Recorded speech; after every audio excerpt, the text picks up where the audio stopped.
आज मेन तुम लोगों की जो कल तुम लोग सीखे हो ना, wait upon molecular weight, number of particle upon Avogadro number और V अपॉन 22.4, आज उस फार्मूले की अग्नि परीक्षा है तुम लोगों की, जिससे आज के सारे क्वेश्चन बन जाएंगे। उसके लिए मैं साल भर कुछ भी करने के लिए तैयार हूँ। मैं इतना कॉन्फिडेंस में बोल रहा हूँ तो तुम अंदाजा लगा सकते हो। ठीक है, मतलब मैंने पहले ही बोला था कि पहले तो मैं बेसिक पूरा सिखाऊंगा, पहले मैं सिखा भी दूंगा, जिस तरह से क्वेश्चंस पूछे जाएंगे उसके पूरे तरीके में सिखा दूंगा। उसके बाद भी यदि तुम लोग गलती करोगे, इसका मतलब यह है कि तुम लोगों ने घर में जाके क्वेश्चन प्रैक्टिस नहीं किया। सीधी सी बात है, क्योंकि पहले मैं क्वेश्चन दूंगा फिर उसका आंसर बताऊंगा, तो तुमको लगेगा अरे यार ये तो इजी था, तो ऐसा नहीं लगना चाहिए। क्लियर? चलो, सबसे पहले ये दो चीज़ें कल थोड़ा सा मिस हो गई थी, तो आज अपन देखते हैं। पहला हमारा लॉ है लॉ ऑफ मल्टीपल प्रोपोर्शनल। बहुत इजी होता है। लॉ ऑफ मल्टीपल प्रोपोर्शनल में आपको दो कंपाउंड मिलते हैं, दो कंपाउंड में से दोनों में से किसी एक के एलिमेंट का मास रेशो सेम होता है। लॉ ऑफ मल्टीपल प्रोपोर्शनल में आपको दो कंपाउंड मिलेंगे, दो कंपाउंड जैसे मान लो हमने ले लिया NO और NO2, दो कंपाउंड में किसी एक का, यहाँ भी नाइट्रोजन ले लो यहाँ भी नाइट्रोजन ले लो, के मास का रेशो, यहाँ मास 14 है यहाँ मास 14 है, तो इसका रेशो 1 और 1, यही हमारा होता है law of multiple proportional. Clear हुआ?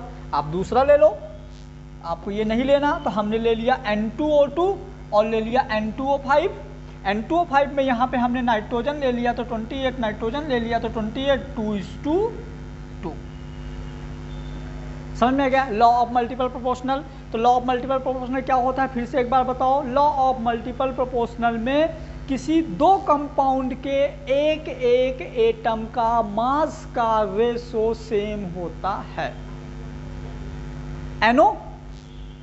NO2 इसका नाइट्रोजन सेम है, NO2 N2O, तो ये इससे कर सकता है।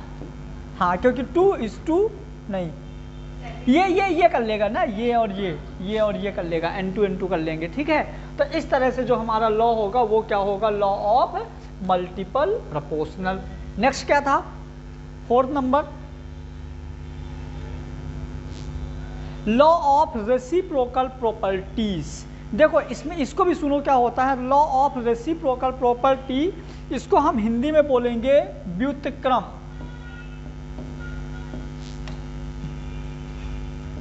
इसको हम हिंदी में बोलेंगे तो ये हो गया व्युत्क्रम का नियम। चलो, तो अब ये देखो लॉ ऑफ रेसिप्रोकल प्रोपोर्शनल क्या होता है, तो इसमें भी सुनो, पहले ध्यान से सुनो फिर मजा आ जाएगा। लॉ मतलब कि लॉ ऑफ रेसिप्रोकल मतलब प्रोपोर्शनल लॉ में हम 3 कंपाउंड लेंगे। बात ध्यान से सुनना, 3 कंपाउंड लेंगे, हमने ले लिया 1 2 3। 3 कंपाउंड में से एक दूसरे के आपस में एक एक एटम सेम होंगे। तो यहाँ पे हाइड्रोजन, सॉरी यहाँ कार्बन तो यहाँ कार्बन, यहाँ ऑक्सीजन तो यहाँ ऑक्सीजन, यहाँ हाइड्रोजन तो यहाँ हाइड्रोजन। समझ में आ गया? लॉ ऑफ रेसिप्रोकल प्रोपोर्शनल में हम सबसे पहले 3 क्या लेंगे, कंपाउंड, और 3 कंपाउंड में से 2 कंपाउंड के एक दूसरे के एलिमेंट सेम होंगे, और एलिमेंट सेम होने के साथ साथ उन एलिमेंट्स का रेशो भी सेम होगा। यदि इस तरह से आप मतलब कोई एग्जांपल लेते हो तो आपका हो जाएगा क्या, रेसिप्रोकल प्रोपोर्शनल। जैसे आओ देखते हैं, हमने यहाँ पे ले लिया CH4, यहाँ ले लिया H2O, यहाँ ले लिया CO2।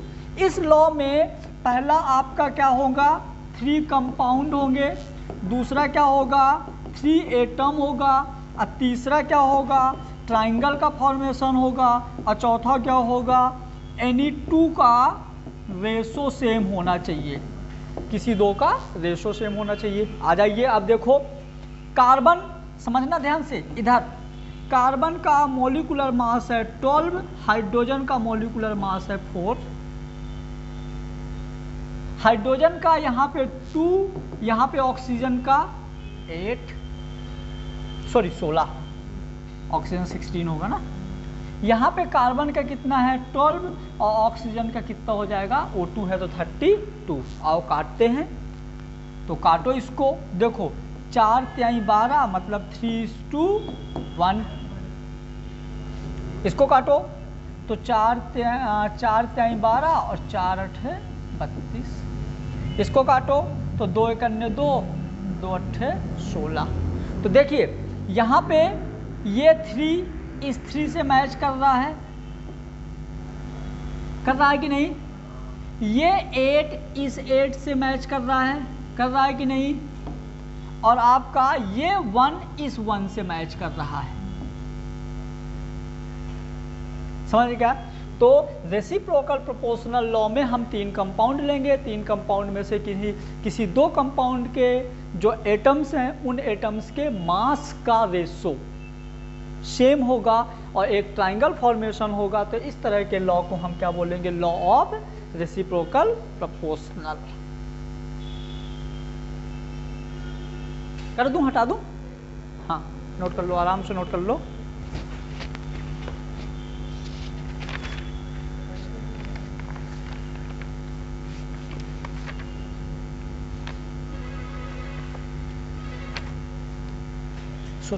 ना देखो तो टेबल में एक व्हाइट कलर का।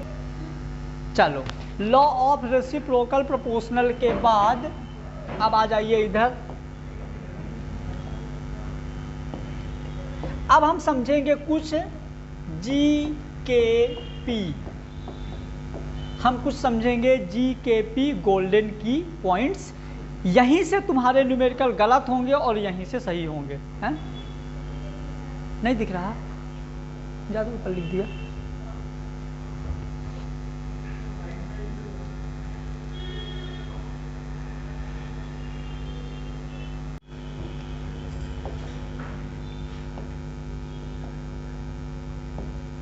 चलो, तो अब हम देखते हैं न्यूमेरिकल। जैसे मान लीजिए कि आपके नीट और IIT में जो न्यूमेरिकल्स बनते हैं, लेकिन इनके फार्मूले किसी पर्टिकुलर चैप्टर्स के नहीं हैं। मतलब आप ये नहीं बोल सकते कि हम ये मोल कॉन्सेप्ट में पढ़ेंगे, ये हम सोल्यूशन में पढ़ेंगे, ये केमिकल काइनेटिक्स में पढ़ेंगे, नहीं, ये हम केमिस्ट्री में पढ़ेंगे। कौन सी केमिस्ट्री? नीट की फिजिकल केमिस्ट्री में। समझ गए? और बहुत छोटी छोटी चीज़ों से देखना, बहुत अच्छे अच्छे क्वेश्चंस बनेंगे, एक एक 1.5 लाइन के क्वेश्चन बनेंगे और हालत ख़राब करेंगे। ठीक है, तो आ जाना। सबसे पहले यदि हम बात करें तो यहाँ पे और हम एक बात करते हैं गोल्डन की पॉइंट का। तो गोल्डन की पॉइंट में आप सबको पता है कि PV = nRT होता है। ये सब हर इंसान को पता है कि PV = nRT होता है। यदि हम इसमें से थोड़ा सा कुछ चेंजिंग करें तो ये बताइए, हम P = nRT/, वॉल्यूम लिख सकते हैं कि नहीं? लिख सकते हैं। फिर हमारा P = n को हम क्या बोलते हैं? n = होता है वेट अपॉन मॉलिक्यूलर वेट। तो हम n के जगह लिख दिए वेट, नीचे V था, और ये वाला मॉलिक्यूलर वेट इनटू RT। अब ये बताइए डेंसिटी का फार्मूला क्या होता है? डेंसिटी क्या होता है? मास बाई वॉल्यूम, मतलब वेट बाई वॉल्यूम। तो हम ये बताओ यहाँ पे इस वेट बाई वॉल्यूम की जगह हम डेंसिटी लिख सकते हैं कि नहीं? तो हमारा फार्मूला हो जाएगा P = डेंसिटी RT/mW। इसी फार्मूले से यदि आपको डेंसिटी कैलकुलेट करना है तो क्या करोगे? Cross multiply. तो क्रॉस मल्टीप्लाई कैसे करोगे? PMW = DRT। तो डेंसिटी इक्वल टू क्या हो जाएगा? PMW/। अभी यहां नहीं थमना, अभी और मजे आएंगे। अब यदि आपको बोल दिया, ध्यान देना, ये गोल्डन की पॉइंट का भी बाप है। अभी जो बता रहा हूं गोल्डन की पॉइंट से भी ज्यादा इंपॉर्टेंट है। आपको पूछ दिया calculate the density of sulphuric acid, कोई भी दे दिया, calculate the density of this element at 27 degree centigrade temperature. तो फिर क्या लिखोगे? D = PMW/RT के जगह 27 के लिए क्या था? 24.6।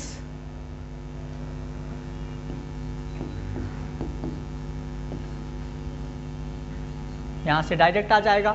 अब हमको लगेगा कि ये कैसे आ गया, तो मैंने कल बता दिया था कि R और T, R की वैल्यू क्या बोला था बताइए, R की वैल्यू बोला था 0.0821 लीटर एटीएम, और ये 273 मतलब टेम्परेचर केल्विन में हो जाएगा 300। इन दोनों की क्या करोगे तो ये आ जाएगा। समझ गए? तो ये हो गया हमारा एक और, जहां से आप PV इक्वल टू nRT से डेंसिटी कैसे निकालोगे। और इसी वाले फार्मूले से मोलर वो सोल्यूशन वाले चैप्टर में डिराइव होता है 10D इंटू वेट परसेंटेज, है ना, नोट करिए।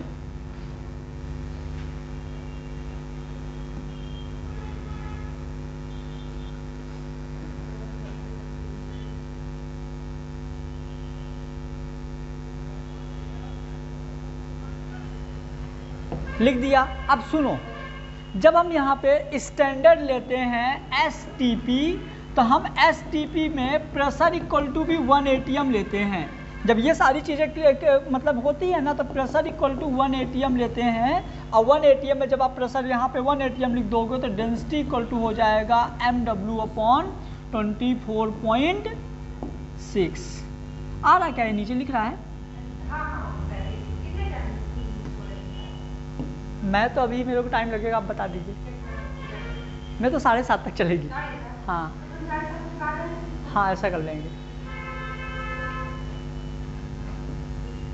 सुनो, देखो, जैसे अपन STP की बात करेंगे ना, तो STP में हम प्रेशर भी 1 ATM ले लेंगे। कहीं कहीं मैं प्रेशर यहाँ पे पता है क्यों लिखा हूँ, क्योंकि 760 mm ऑफ SG अलग अलग वैल्यू ले रहा है, इसलिए मैंने प्रेशर को यहाँ पे हटाया नहीं हूँ। तो डेंसिटी इक्वल टू हो जाएगा mW/24.6। ये फार्मूला दिख रहा है क्या वीडियो में? ठीक है, दिस इज ब्रह्मा।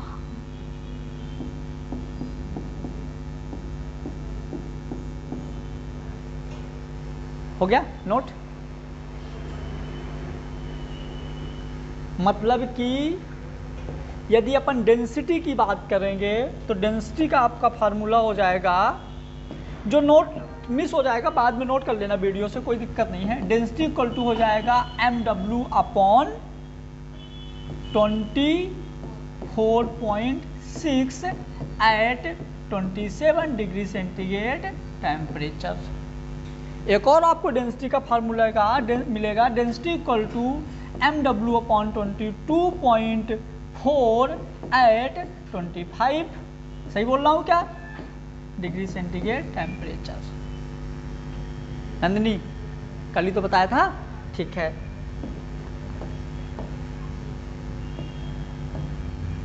नोट हो गया? करिए क्वेश्चन जल्दी। जब आपको कोई टेम्परेचर नहीं देगा तो आपको 27 डिग्री मान के चलना है। जब आपको कोई भी टेम्परेचर नहीं देगा तो 27 डिग्री मान के चलना है। जल्दी जल्दी करिए। Calculate the density of H2SO4 at STP। Calculate the density of H2SO4 at STP। थोड़ा फास्ट।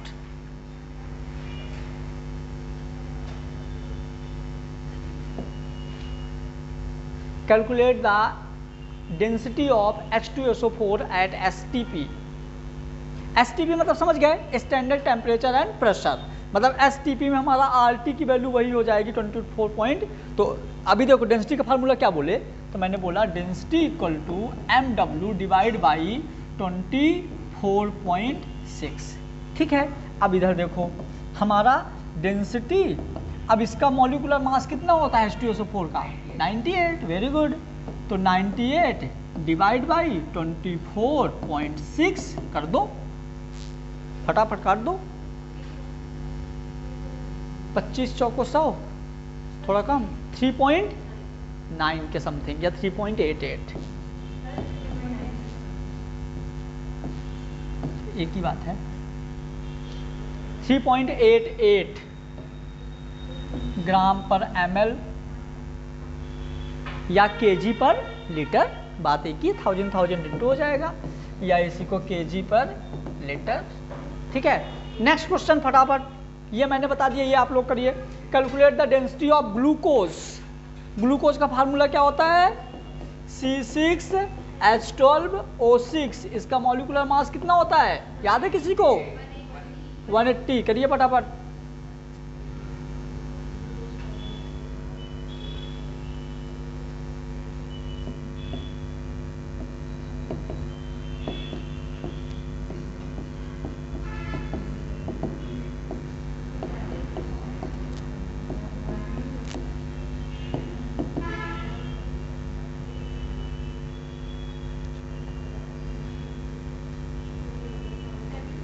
कितना आया? 7 पॉइंट पक्का 3 ग्राम पर लीटर। हमको तो लग रहा था तुम लोगों से नहीं आएगा, और तो तुम लोग तो आ गए, लगा रहे हो, वेरी गुड। नेक्स्ट आ जाओ। Calculate the density of a lump.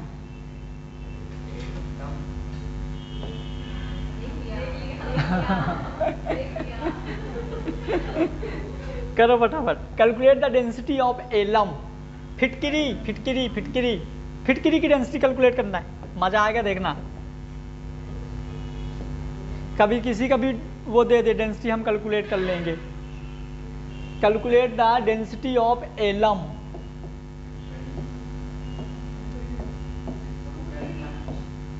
फिटकिरी मॉलिक्यूलर मास ये लिखा हुआ है 474.5। वही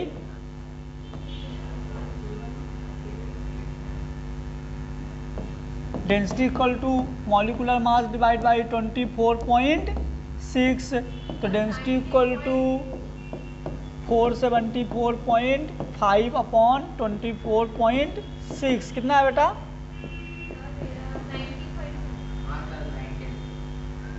जो मोबाइल यूज करेगा ना उसको कसम है और श्राप दे दूंगा, आज ही जाके पेट लूज मोशन हो जाएगा। कर लो। आज सुनना, मैं बहुत पूजा पाठ करता हूँ सुबह 4 बजे से, मेरा श्राप एकदम लग ही जाता है। करे क्या? 25 चौको 100 और 4 चौको 16 आ जाएगा। पता कैसे मैंने लगाया? देखो मैंने कैसे ट्रिक लगाया, देखो। नहीं मैंने कैसे लगाया है? ठीक है, देख लेंगे, अभी अपन करते हैं ना। ठीक है, देखो यहाँ पे अप्रॉक्स हम ज़्यादा लेंगे। पूछो क्यों? क्योंकि 24.6 से भी कर सकते हो, 22.4 से भी कर सकते हो। टेम्परेचर नहीं दिया ना, तो कभी 27 ले लो, कभी रूम टेम्परेचर 25 ले लो, दोनों ले सकते हैं। तो ज़्यादा दिल में नहीं लेना इस बात को, ठीक है? आओ अब समझना मैंने कैसे करूँगा। यदि मैं करूँगा तो 4.6 है, मतलब हम इसको मान लिए अप्रॉक्स 25 और इसको हमने मान लिया ऊपर वाले को 400। यदि ये 100 होता तो 4 बार जाता, तो 400 है तो 16 बार जाएगा। और यदि ये 74 भी 100 होता तो 20 बार जाता, लेकिन 74 नहीं है तो 20 बार नहीं जाएगा, 20 से कम जाएगा। तो कितना जाएगा?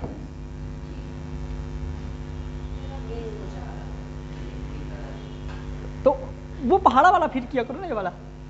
ये 474.5 डिवाइड बाई 24 कुछ लोग अभी भी कर रहे होंगे ऐसे, है ना? कितनी बार गया? एक बार, एक अन्य 24. गोल्डन की 0.2। पहले वाले फार्मूले में हमने क्या निकालना सीखा? डेंसिटी। आगे सोल्यूशन वगैरह हर जगह काम आएगा। गोल्डन की 0.2 में हम ये चीज़ देखेंगे। देखिए ये थोड़ा इजी है। PV इक्वल टू nRT सबको पता है। PV इक्वल टू nRT सबको पता है। P equal to N upon VRT। मैंने वॉल्यूम को नीचे ले आया। अब हमने पढ़ा था मोलैरिटी इक्वल टू होता है मोल बाई वॉल्यूम। बोलो हाँ, N/V। तो हम N/V के जगह क्या लिख सकते हैं? मोलैरिटी। तो हम लिख देंगे P equal to molarity upon molarity RT। मतलब हम पता है मोलैरिटी को और क्या बोल सकते हैं? हम मोलरिटी को कंसंट्रेशन भी बोलते हैं, मतलब कि capital M equal to capital C तो P इक्वल टू CRT भी लिखते हैं। और जिन बच्चों को याद होगा पाई इक्वल टू CRT एक फार्मूला आया था सोल्यूशन वाले चैप्टर में, आया था, osmotic pressure pi equal to CRT। तो ये भी कहाँ से बना है, यहाँ से। मैंने बोला था ना कि मैं अभी सिर्फ केमिस्ट्री पढ़ रहा हूँ, जो जो वहाँ पे तुम लोगों को दिक्कतें आएंगी ना, यहाँ पढ़ लोगे सारी दिक्कतें खत्म, मजा आ जाएगा। लेकिन डेली रिवीजन करना मस्ट है, ठीक है, नोट कर दीजिए फटाफट। एक्टिव मास भी बोल सकते हैं, नो प्रॉब्लम।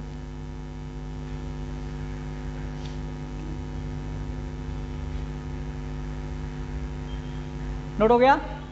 मैं यहाँ न्यूमेरिकल देके टाइम खराब नहीं करना चाहता, समझ गए ना, ठीक है। थोड़ी सी नचूस हो तब पढ़ दूँ, ठीक है। थोड़ा सा एक बस फार्मूला लिख दीजिए आप लोग, यहाँ पे ऐसे लिख दो मोलैरिटी, मोलैरिटी इक्वल टू, क्योंकि ये बाद में काम आएगा, तो wait upon molecular weight into 1000 upon VmL, सबको पता है बहुत अच्छे से, जिसकी यूनिट होती है मोल पर लीटर। इसको लिख दीजिए। ये टेम्परेचर डिपेंडेंट है कि नहीं, बोलो। हाँ, टेम्परेचर डिपेंडेंट है, बोला था। जहां पे वॉल्यूम होगा वो टेम्परेचर पर डिपेंड करेगा, तो टेम्परेचर पर डिपेंड ये करता है।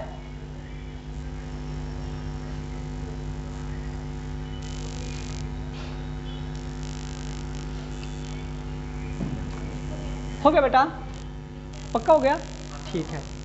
अब यदि हम यहाँ पे दो पॉइंट और लिख पाएंगे, देखिए ना, यदि हम बोले मोल इक्वल टू होता है N अपॉन V, मतलब मोलरिटी इक्वल टू होता है क्या, मोल पर वॉल्यूम। यदि हम इसको मोल, हाँ, यदि हम इसको N इक्वल टू बोलें तो हो जाएगा मोलरिटी इंटू वॉल्यूम, ठीक है। और यहाँ पे वॉल्यूम हो जाएगा लीटर में और ये हो जाएगा मोल, समझना।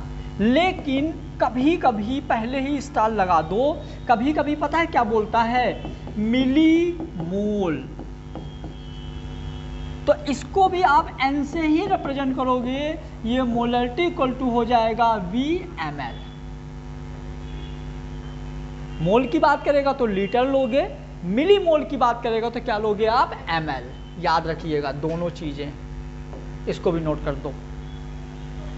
हाँ, मतलब ये देखो, ये ऐसा है कि हम नहीं भी बताएंगे ना तो भी तुम लोगों से बन जाएंगे, लेकिन एक जो सीक्वेंस का कॉन्फिडेंस होता है ना, वो नहीं आता है, क्योंकि ये चीज़ें कहीं पढ़ाई नहीं जाती। कहीं 9th में सीख लिए, कभी 8th क्लास में सीख लिए, कभी 11th में सीख लिए, मतलब थोड़ा थोड़ा अलग अलग जगह सीखते हैं। तो मैं क्या कर रहा हूँ, उन सारी चीज़ों को एक साथ, तो मज़ा आएगा, ठीक है। चलिए अब हम देखेंगे, आप सबको मोल का फार्मूला पता है, आप जितने भी बच्चे हो सबको पता है, N equal to weight upon molecular weight, number of particle upon Avogadro number, V upon 22.4। कल एक और फार्मूला बन के आ गया था जो आपको याद है, PV अपॉन RT। क्लियर हुआ। अब सुनो क्या होता है, मेरे पास इसकी एक ट्रिक है, वैसे ज़रूरत तो नहीं है, फिर भी एक मोल कॉन्सेप्ट को सीखने की एक ट्रिक है। यदि आपको बहुत अच्छे से जब आ जाएगी चीज़ें, जब मोल कॉन्सेप्ट बहुत अच्छे से आ जाएगी, जैसे अभी हम लोग हैं ना, तो हम लोग मोल कॉन्सेप्ट के क्वेश्चन को करने के लिए पेन का यूज नहीं करते। तुम लोगों ने देखा होगा बहुत सारे ऐसे क्वेश्चंस होते हैं जिसके आंसर याद रहते हैं। जब आप चीज़ों को बार बार जब रिपीट कर लोगे ना, तो आपको याद करने की जरूरत नहीं रहेगी। तो मैं चाहूँगा कि नीट में इतने सारे चैप्टर हैं, तो एटलीस्ट 10 या 12 चैप्टर ऐसे हों जिनको कभी तुमको रिवीजन करने की ज़रूरत ना पड़े। यदि मैं तुमसे बोलूँ कि कल मैं तुमसे 2 की दुनिया पूछूंगा, रिवीजन करके आओ, तो रिवीजन करके आओगे, वो तो कभी बता दोगे, 2, 4, 6, 8, है ना। तो कुछ चीज़ें ऐसी दिमाग में हो जाए, ठीक। तो इसके लिए एक देखो ट्रिक है, ये देखिए यहाँ पे, जैसे आपको मोल गिवन है, आपको क्या गिवन है, आपको मोल गिवन है। यदि आप ऊपर जा रहे हो तो क्या करोगे,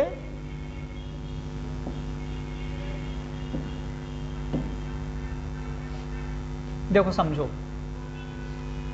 यदि आपको मोल गिवन है किसी भी कंपाउंड का, देखो किस किस का, एटम का, मॉलिक्यूल का, कभी कभी कंपाउंड का पूछता है, लेकिन बहुत कम केस में कंपाउंड पूछता है। मैं कल भी बताया था ज़्यादातर किसकी बात करता है, और एटम।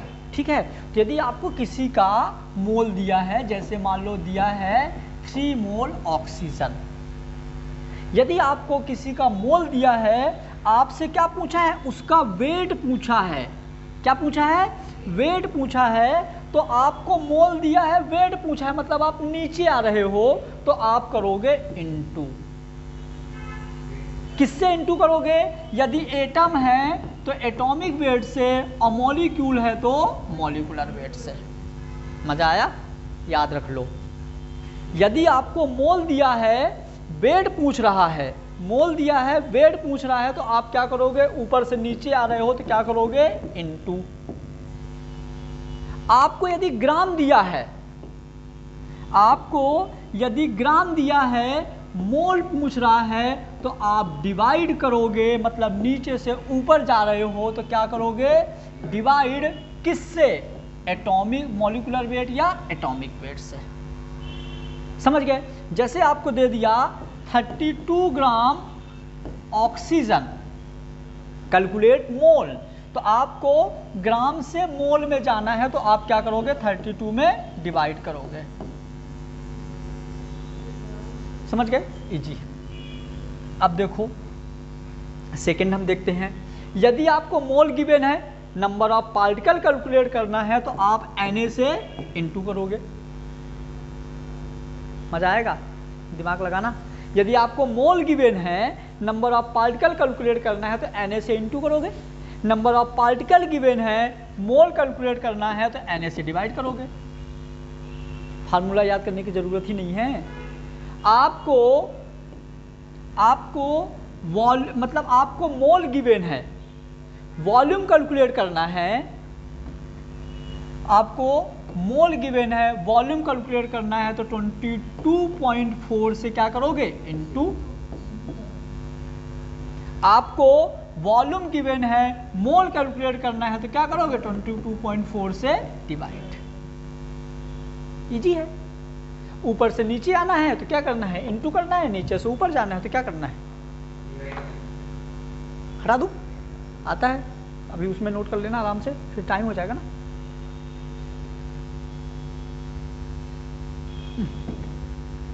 अब ना ये चीज महान गलती होती है लोगों से, छोटी मोटी गलती नहीं, बहुत बड़ी बड़ी गलतियां होती हैं इन 3 छोटी चीजों से। समझना मेरी बात ध्यान से, ठीक है। अब बहुत बच्चे बहुत बार डाउट पूछते हैं, और ये कहीं ऐसा हम लोगों को पर्टिकुलर कहीं लिखा हुआ नहीं सिखाया जाता है। यदि आप सोचो कि ये सारी चीज़ें कोई टीचर सिखाते हैं लिख के, तो ऐसा नहीं होता है। ये चीज़ें जब हम बार बार पढ़ाते हैं ना, और बच्चा जब बार बार सेम डाउट पूछता है, तो हम लोगों को पता चल जाता है कि इस टॉपिक में बच्चे को बार बार परेशानी हो रही है। नहीं तो एक बच्चा 720 में 720 ला रहा है, हम लोग 600 भी नहीं ला पा रहे, तो क्या दिक्कत, समझ गए। उस बच्चे को ये चीज़ें आ गई और हमको नहीं आई। मतलब यदि कोई बच्चा 720 में 720 ला रहा है, मतलब ये प्रूव करता है कि नीट का पेपर टफ नहीं है। टफ होता तो वो उसका क्यों आता। कुछ चीज़ें उसको सिस्टमेटिक पता है और हमको नहीं पता, उस चीज़ को हम ट्राई कर रहे हैं सिस्टमेटिक करने का। मैंने पहले ही बोला था, यदि अच्छे से तुम लोग ये 3 महीने पढ़ लोगे ना, मैं बता रहा हूँ सारे क्वेश्चन तुम्हारे कॉपी से उठ के आ जाएंगे। तान्या याद रखना, पूरा जेई मेंस एडवांस, अभी तो 2nd क्लास है, इस लेवल पे हूँ। 5th 6th आते आते नहीं पता नहीं कहाँ तक तुम लोग पहुँच जाओगे। अब वो बच्चों वाले में क्वेश्चन करवा ही नहीं रहा, बेट दे के ये है ना। आ जाओ, अब देखो सबसे पहले यदि आपको क्वेश्चन में बोल दिया ग्राम मॉलिक्यूल, आपको बोल दिया कि 90 ग्राम ग्लूकोज है, आपको बोल दिया 90 ग्राम ग्लूकोज है, इसके ग्राम मॉलिक्यूल कैलकुलेट करो, बच्चा पगला गया। ग्राम मॉलिक्यूल मतलब क्या कैलकुलेट करें, अब सुने नहीं कभी भाई, आपसे वो मोल ही पूछ रहा है, लेकिन तरीका चेंज कर दिया। CBSE क्या पूछ रहा था, यदि आपको एक क्वेश्चन आ जाए कि 90 ग्राम ग्लूकोज है, मोल कैलकुलेट करो, फटाफट कर दोगे, 90/180 = 1/2.5। लेकिन आपको दे दिया 90 ग्राम ग्लूकोज, क्या बोल दिया, ग्राम मॉलिक्यूल बताओ। ले, पता ही नहीं था ग्राम मॉलिक्यूल को ही मोल बोलते हैं, दिक्कत। फिर इसी को आपको बोलेगा मोल मॉलिक्यूल। मॉलिक्यूल्स ऑफ मोल का मतलब अलग है, मोल मॉलिक्यूल्स है, इसी को हम रिप्रेजेंट करते हैं एन मॉलिक्यूल से। मतलब कि एन मॉलिक्यूल मतलब कि मोल्स ऑफ मॉलिक्यूल, मतलब उस मॉलिक्यूल्स के मोल। किसके मोल? जिसके ग्राम दिया हुआ है। मैंने पहले ही बोला था कि चीज़ों को हल्के मत लेना। ये चीज़ें ना बहुत कम लोगों को मिलती हैं। हम लोग स्टार्टिंग में ये चीज़ें क्यों नहीं पढ़ाते? क्योंकि जब बच्चा आता है ना तो बच्चे के दिमाग में रहता है सलेबस। क्या रहता है? यदि हम ये पढ़ाएंगे तो छोड़ के चला जाएगा, तो कोचिंग भी तो चलाना है, समझ गए? तो ये चीज़ें याद रखना अपने को बहुत अच्छे से, ठीक है? मैं वादा किया हूँ कोर्स पूरा करूँगा, अच्छे से होगा, लेकिन जब इस बार जब केमिस्ट्री का कोर्स होगा तो तुम लोगों का लगेगा तुम लोगों ने कुछ सीखा। मैं हमेशा एक बात बोलता हूँ कि तुम लोग यदि मेरे से अच्छे से पढ़ोगे तो तुमको उतना नॉलेज होगा जितना यहाँ के टीचरों को नॉलेज है, और तभी सिलेक्शन होगा, समझ गए? तो आओ फिर हम बात करते हैं ग्राम एटम। अब तो बताने की जरूरत नहीं है, ग्राम एटम मतलब मोल ही है, मतलब मोल एटम मतलब एन एटम। अब समझ गए? अब हाँ ये वाला मोल मॉलिक्यूल का है, ये वाला मोल एटम का है। वो आपको पता होना चाहिए कि ऑक्सीजन O2 है, N2 है, क्या वो एलिमेंट बोलेगा आपको ये पता होना चाहिए। मैंने कल सिखाया था ना, यदि सिर्फ ऑक्सीजन बोलेगा तो ऑक्सीजन O2, ऑक्सीजन गैस बोलेगा तो O2। कल लिखवाया था ना सारे पॉइंट, वो उसी पॉइंट को कोरिलेट कर रहे हैं। सारे लेक्चर पढ़ना जरूरी है। इकरा आप जाके पहला लेक्चर बहुत अच्छे से नोट कर लीजिएगा आज, है ना? चलिए ये हो गया, तान्या समझ में आया? ठीक है। अब सबसे ज्यादा जो इंपॉर्टेंट है वो ये है। पूछो क्यों? इसलिए इंपॉर्टेंट है कि जैसे बच्चा ग्राम वॉल्यूम सुना ना, बच्चे के दिमाग में सीधे ये क्लिक करता है। जैसे आप ग्राम वॉल्यूम सुनोगे तो सीधे क्या क्लिक करेगा? ये। बट नहीं, भावनाओं को कंट्रोल, वो भी क्या है? मोल, मतलब एन वॉल्यूम। समझ गए? देखो ना कितनी छोटी लाइन को मैं कितना डीप में कितना बार बार रिपीट करके समझा रहा हूं, मतलब तुम्हारी जिंदगी में इसका क्या महत्व है तुम अंदाजा लगा सकते हो। रेडी? अब हमारा टर्म खत्म, तुम लोगों का शुरू। आ जाओ, शुरू हो जाओ फटाफट। हाँ दिखा तो दिया। सुनो, मन ही मन में सॉल्व करना है, जिसका आंसर आ जाए बस कमेंट बॉक्स में कमेंट कर देना है, दूसरों को बताना नहीं है। हिडन कमेंट नहीं होता क्या? जल्दी करो। इफ 6.3 ग्राम NaHCO3, सुनो तो उसने लिखा नहीं है, ये नीट 2016 में जब पेपर लीक हुआ था तो एक फेज 2 पेपर हुआ था, उसमें आया था। नीट 2016 का क्वेश्चन है, एक लाइन का आंसर है, सिर्फ एक लाइन का इसका आंसर। यहां पे क्या बोल रहा है क्वेश्चन समझो, बोल रहा है 6.3 ग्राम NaHCO3 complete react with 15 gram CH3COOH। जो बोला लिख लो। हमने इसको सुना कि NaHCO3 जो था 6.3 ग्राम था, जो कि CH3COOH जो कि 15 ग्राम है से रिएक्शन किया। हमने इतना समझा। उसके बाद क्या बोला? एंड रिलीज CO2 गैस, इसने CO2 गैस रिलीज कर दिया। Calculate the weight of CO2 if remain quantities 18 ग्राम। तो आपको इसका वेट कैलकुलेट करना है, जो बचा हुआ है वो है 18 ग्राम। हमको नहीं बताया गया क्या बचा हुआ, जो भी बचा हुआ है वो कितना है? 18 ग्राम। आ गया आंसर? बोल दो और क्या। कितना आया? 3 ठीक है, मतलब कि 6.3 प्लस 15 इक्वल टू 18 प्लस x, तो कितना हो जाएगा? 15 6 21, 21.3 इक्वल टू 18 प्लस x, तो x equal to 3.3। Anjali question tough नहीं था, क्वेश्चन को समझना टफ था, जोड़ना ही तो है, ये टफ नहीं था, इसको समझना टफ था कि पूछ क्या रहा है। देखो अब ये वाला 2000 सोचो ना, नीट का क्वेश्चन है। किसका क्वेश्चन है? लेकिन फिर भी बहुत बच्चे छोड़ के आए हैं क्योंकि इसमें कुछ ऐसा लिखा है। यदि सिंपल तरीके से बोल देते तो बच्चे करके आते। समझ गए? नेक्स्ट, कोई डाउट?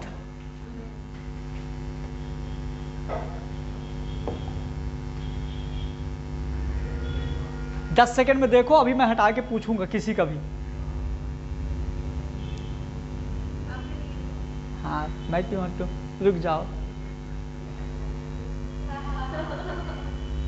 अभी पूछूंगा। क्यों हटूं? ये तो सबको याद ही है।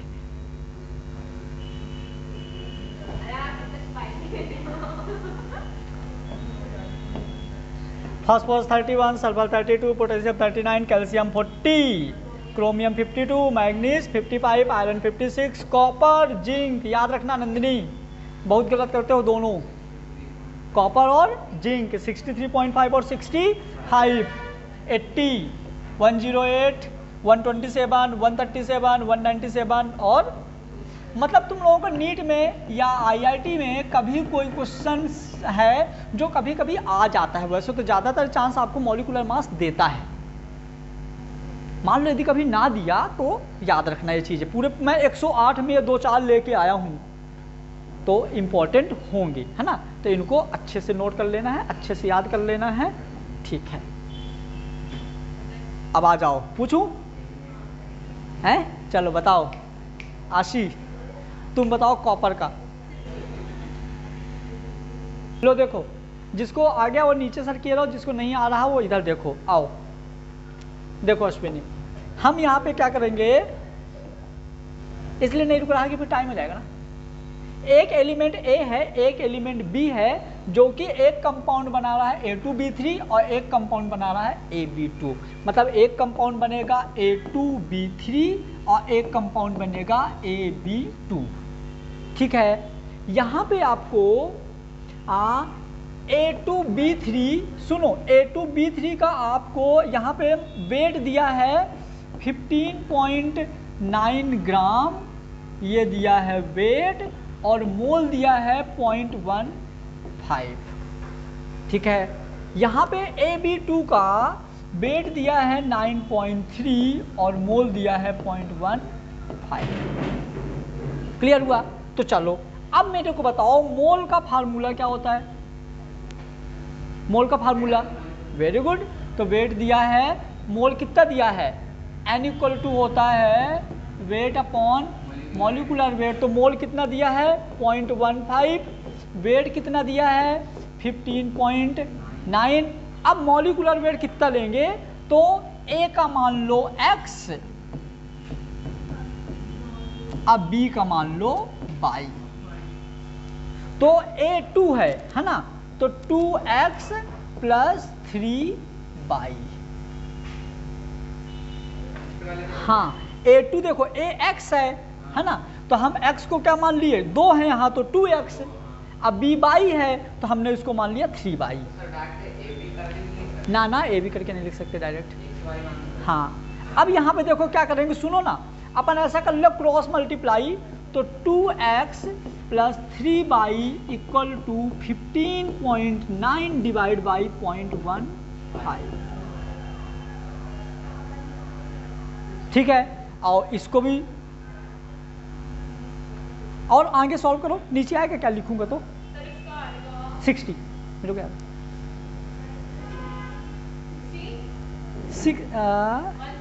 106 है ना। आओ अब हम ये नीचे लिखूंगा तो आएगा क्या अंजलि? नहीं आएगा?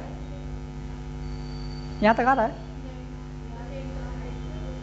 ठीक है, अब देखो यहाँ पे हम क्या करेंगे, इसको हम लिख सकते हैं, इसको यहाँ लिख देता हूँ। देखो 2X + 3Y = पता है 15.9 में तुम 0.15 का डिवाइड करोगे तो क्या होगा, देखो इधर, तो ये वाला पॉइंट यहाँ शिफ्ट होगा तो यहाँ हो जाएगा, ये पॉइंट यहाँ शिफ्ट हो जाएगा तो यहाँ 0 हो जाएगा, मतलब 1590 डिवाइड बाई 15, तो ये आ जाएगा आपका 106। ठीक है, ऐसे ये सेम कर दो। देखो मोल = क्या दिया है 0.15, वेट कितना दिया है 9.3। अब इसको बताओ डिटेल्स क्या करोगे बेटा, एक ही है X, तो हमारा हो जाएगा X + 2Y। सही हूँ?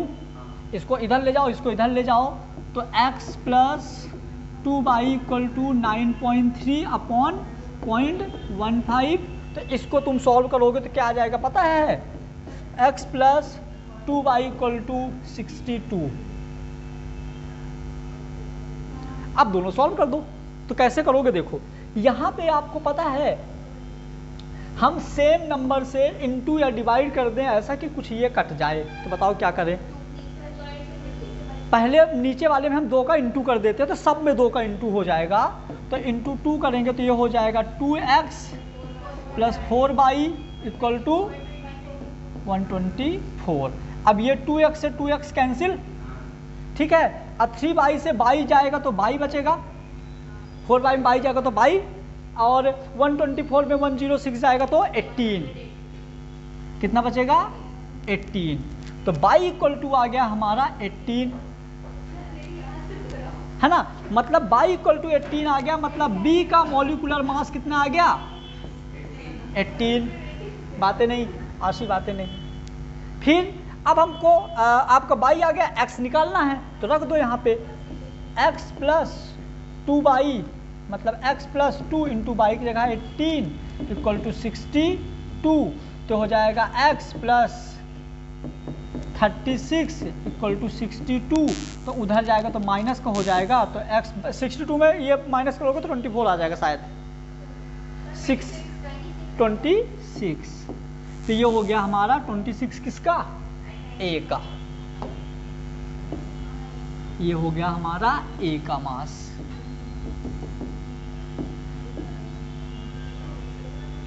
टफ नहीं था लेकिन थोड़ा कॉम्प्लिकेटेड था, मतलब टाइम लगेगा ऐसे सॉल्व करने में, ठीक है।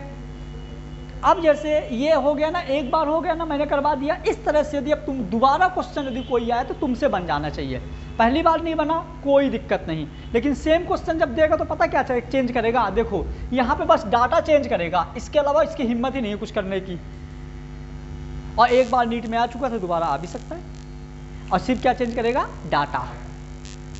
ये जब मैं एग्जाम दिया था शायद 10-11 में, तब आया था ये वाला क्वेश्चन आया था, ठीक है। हमसे लेकिन बन गया था, हमारे सर पढ़ा दिए थे ये चीज़। नेक्स्ट आ जाइए। लो ये तो तुम लोगों के लिए। If cost of common salt, मतलब नमक, ये एकदम मस्त क्वेश्चन, एकदम नॉर्मल कॉमन सेंस वाला है, एकदम कॉमन सेंस वाला है। देखो यदि कॉमन सॉल्ट जो है, जो नमक है, 6 रुपए किलो है,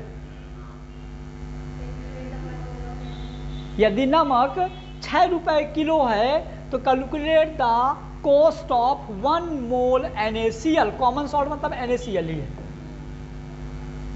यदि 1 किलो NaCl 6 रुपए का मिलता है तो 1 मोल NaCl कितने का मिलेगा? अरे बाप रे, ऐसे ऐसे क्वेश्चन आते हैं। करो, क्वेश्चन समझ में आ गया? जिसके हिम्मत हो तो करके बताओ। जिसने अभी अभी कर लिया ना चॉकलेट, कमेंट बॉक्स में ही। हाँ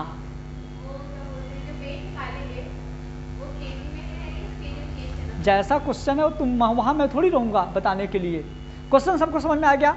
अंजलि, 1 किलो नमक 6 रुपए का है तो 1 मोल कितने का होगा?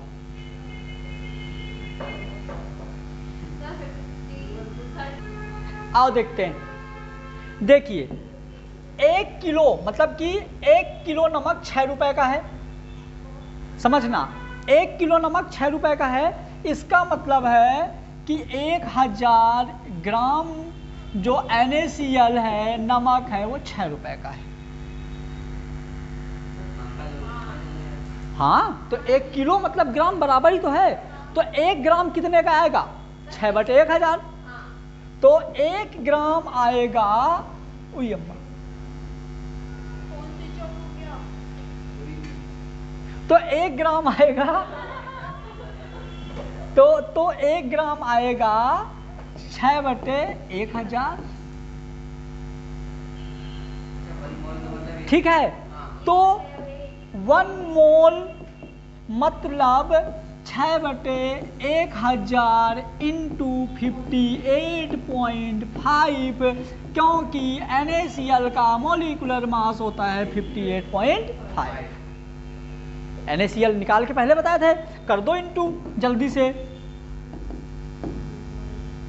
3.5 रुपीज का।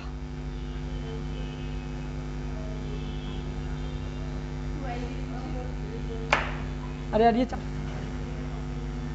बोलो क्वेश्चन लिखिए। If 21% volume cover oxygen,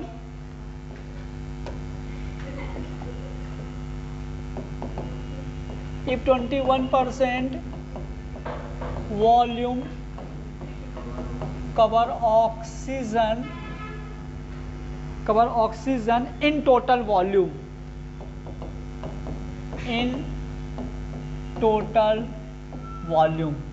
if 21% volume cover oxygen in total volume, calculate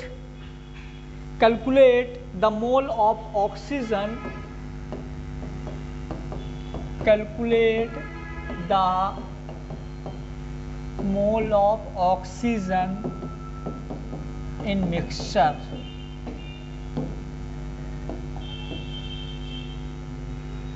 एक कोई बीकर है, चैम्बर है, कुछ भी है, इसमें 21% ऑक्सीजन है, इसका मतलब है 89% कोई और होगा। तो ये जो 21% ऑक्सीजन है ना, तो आपको बताना है कि कितने मोल ऑक्सीजन है। ये तो बहुत ईजी, समझ में आ गया। एक कंटेनर है, मान लो एक बॉटल है, कोई भी एक गुब्बारा है, उसमें 21% ऑक्सीजन है, तो आपको बताना है कि कितने मोल ऑक्सीजन है। परसेंटेज दिया है बाय वॉल्यूम, तो वेट अपॉन मॉलिक्यूलर वेट वाला तो लगेगा नहीं, तो लगाओ फिर कौन सा लगेगा।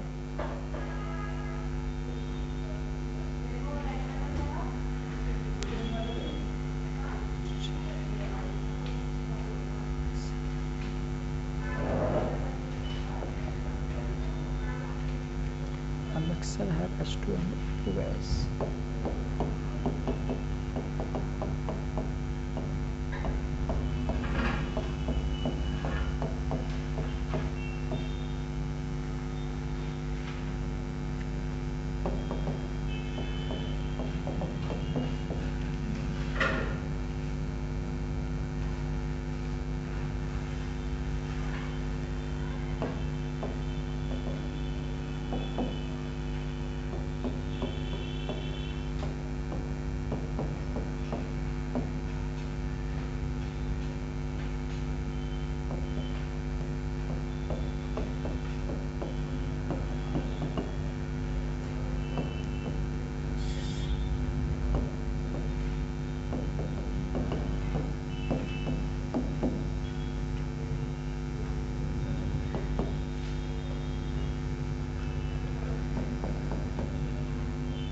चालू हुआ था।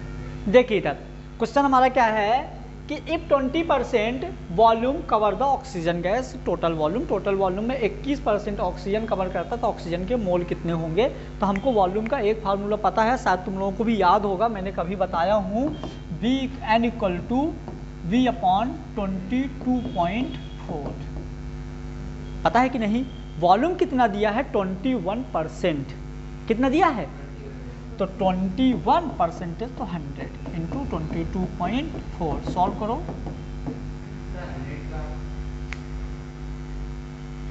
क्या था, अरे परसेंटेज दिया है।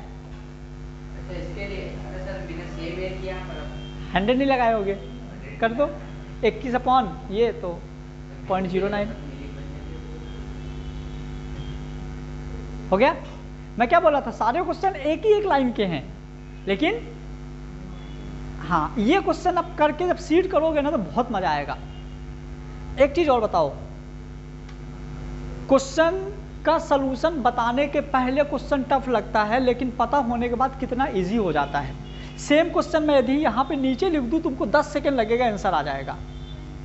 इसका मतलब ये है कि हम वैराइटीज ऑफ क्वेश्चन सीख रहे हैं, हमको कोई दिक्कत नहीं है। आज टेस्ट नहीं ले पाए थे, हालांकि वो हो गया, आगे क्वेश्चन मैंने किया था 12-15 क्वेश्चन टेस्ट के लिए, लेकिन कल ज़्यादा टेस्ट लेंगे। कल हमारी केमिस्ट्री की सिर्फ 1 घंटे की क्लास होगी।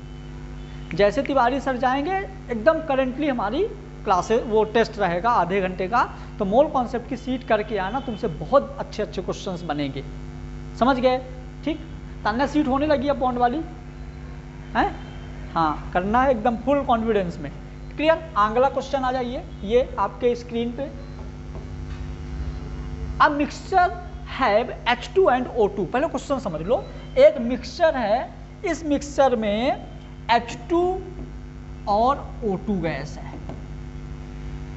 जिसमें से H2 and O2 if 20% weight cover by H2 gas, 20% जो वेट है H2 गैस कवर करती है, तो बची हुई कितनी, ये आपको बोलेगा नहीं, आपको कॉमन सेंस लगाना है। 80% क्या होगी, ऑक्सीजन। अब समझना, मजा आएगा, ध्यान देना ध्यान देना ध्यान देना। यहां क्या दिया है, वहां क्या दिया था, वॉल्यूम, तो हम V वाला फार्मूला लगाए थे, यहां कौन सा लगाएंगे, वेट वाला, ठीक है। और remain oxygen, find out the number of gram molecule per unit gram. सुनो, इसको मैं करा देता हूं, करा दूं? अच्छा क्वेश्चन है, बहुत अच्छा क्वेश्चन है, आ जाइए। ये क्वेश्चन इसलिए बहुत अच्छा है कि हमको समझ में नहीं आ रहा है कि कैलकुलेट क्या करना है। यदि ये ग्राम मॉलिक्यूल बोल देता ना तो हम मोल कैलकुलेट करके आगे निकल जाते, लेकिन ग्राम मॉलिक्यूल के बाद भी तो कुछ लिखा है, पर यूनिट ग्राम। क्या लिखा है, पर यूनिट ग्राम। अब बहुत अच्छे समझना, तान्या पहले समझो फिर लिखना, ठीक है? आ जाइए। तो हम सबसे पहले देखेंगे कि 100 ग्राम जो भी है टोटल है, जो भी है टोटल कितना है, 100 ग्राम। इसमें से हमने ले लिया H2 और O2, जिसमें से 20 ग्राम H2 है, मॉलिक्यूलर वेट 2 होगा, और मोल आ जाएंगे इसके 10। यदि हम ऑक्सीजन की बात करें तो ऑक्सीजन बचा हुआ 80 ग्राम, ऑक्सीजन के कितना होगा 32, तो कितना आ जाएगा 16 पंचे 5 का आधा 2.5, तो ये इसके मोल हो गए। मतलब कि ग्राम मोल यदि पूछा तो gram mole of H2 is 10, sorry gram molecule of H2 is 10, gram molecule of O2 is 2.5। But यहाँ पे देखो, क्या आपको डिवाइड किया है कि आपको हाइड्रोजन या ऑक्सीजन का पूछता है, आपको मोल पूछा है, इसीलिए क्वेश्चन बहुत अच्छा हो जाता है। क्या पूछा है, मोल, तो हमारा यहाँ पे हो जाएगा मोल इक्वल टू 10 प्लस 2.5। लेकिन उसके आगे भी कलाकारी किया है, क्या कलाकारी किया है, पर यूनिट ग्राम, मतलब लेना बेटा कोई दिक्कत नहीं।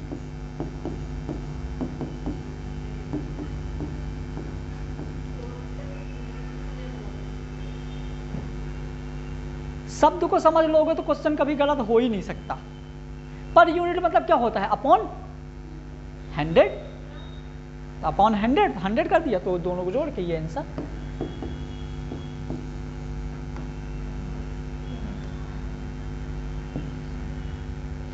नेक्स्ट नोट करो इसको। यदि यहीं पे मतलब कि अब देखो, अभी सही नहीं हुआ है, अभी सही नहीं हुआ है, अभी तो ये भी है यहाँ पे, क्या ये तो ये मोल आया है।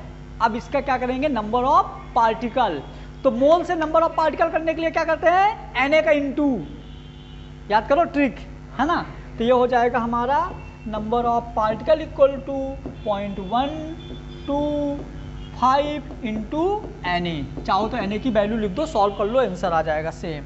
नोट कर लीजिए, ये काफी अच्छा क्वेश्चन है ना।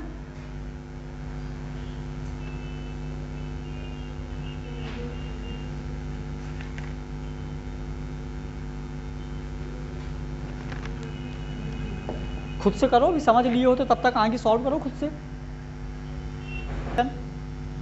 क्या question? If the density of gas at STP is इतना है। आपको STP पे क्या दिया है? डेंसिटी। तो calculate the weight of 1 mole gas. तो आपको 1 मोल गैस का वेट कैलकुलेट करना है।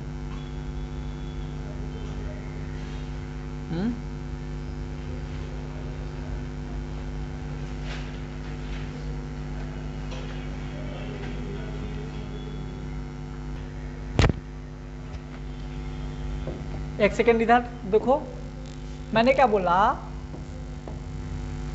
If the density of gas at STP, ये दिया है डेंसिटी, ठीक है, तो आपका वेट क्या होगा? और 1 मोल दिया है, तो डेंसिटी इक्वल टू होता है वेट बाई वॉल्यूम। ये सबको पता है, डेंसिटी इक्वल टू क्या होता है? Weight by volume. तान्या आ गया आंसर कितना? सही है, ठीक है। अब आ जाइए, डेंसिटी इक्वल टू दिया है वेट बाई वॉल्यूम, है ना।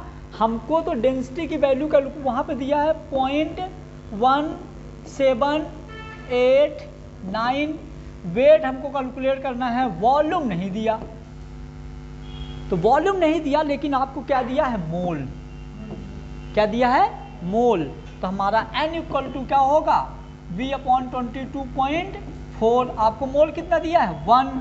तो 1 इक्वल टू V/22.4। तो वॉल्यूम कितना आ जाएगा? 22.4। तो यहाँ पे आप क्या लिख दोगे? 0.1789 इक्वल टू, तो कर दो इंटू 22.4 इंटू 0.1789, कितना आ जाएगा? 17 दूना 34।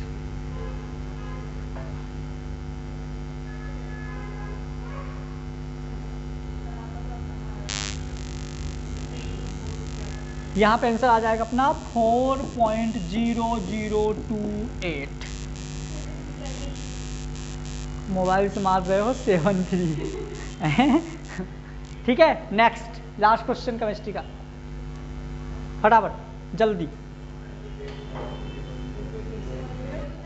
कितना?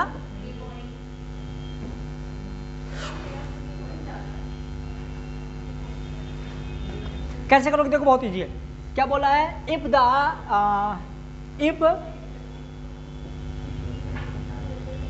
क्वेश्चन है, if at the STP volume of Cl2 is इतना, Cl2 को वॉल्यूम दिया है, एंड मोल इज इतना, find out the density of the gas. इसको हम डायरेक्ट फार्मूले से करें क्या? एक डायरेक्ट फार्मूला था STP के लिए, density equal to molecular mass divide by 24.6।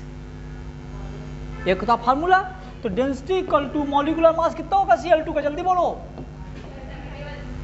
तो कितना हो जाएगा? 71/24.6। करो करो करो करो करो।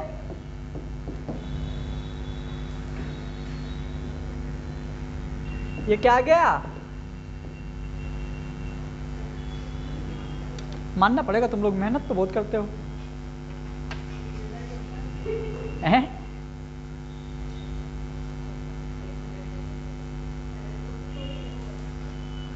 एक क्वेश्चन है होमवर्क। क्वेश्चन है, देखो देखने का प्रयास करो, बनेगा क्या। अपना क्वेश्चन है, how many moles of electron के मोल्स कितने होंगे यदि उसका वेट 1 किलो है। 1 किलो इलेक्ट्रॉन में कितने मोल्स हैं? 1 किलो इलेक्ट्रॉन में कितने मोल हैं? ऑप्शन 1, 2, 3, 4। अब जो सही है उसमें वही डंडी लगी रहने देना, जो गलत है उसमें ऐसे काट देना। इसका आंसर कमेंट बॉक्स में कमेंट करके बता दो, जिसके हिम्मत हो इसका आंसर बता के कल चॉकलेट ले जाना। गूगल में सर्च ना करना लेकिन, नहीं पता चल जाएगा तुमको डी आंसर है।